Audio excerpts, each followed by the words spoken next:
మహిళా విద్యా ప్రదాత సావిత్రిబాయి ఫూలే జన్మదినం ఈరోజు, అంటే జనవరి 3.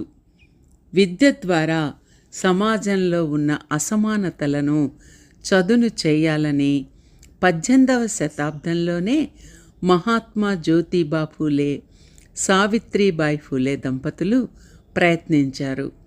మొక్కవోని వారి దీక్ష వల్ల అప్పటి సమాజంలో హీన స్థితిలో ఉన్న స్త్రీల జీవితాలకు అండ దొరికింది. భర్త జ్యోతిబా ఫూలే ప్రోత్సాహంతో స్వయంగా చదువుకున్న సావిత్రిబాయి దేశంలో మహిళా విద్యకు దారిదీపం అయ్యింది. 1840లో 9 ఏళ్ల సావిత్రిబాయి వివాహం 13 ఏళ్ల జ్యోతిబా ఫూలేతో జరిగింది. స్త్రీలకు విద్య చాలా అవసరమని గ్రహించి ముందు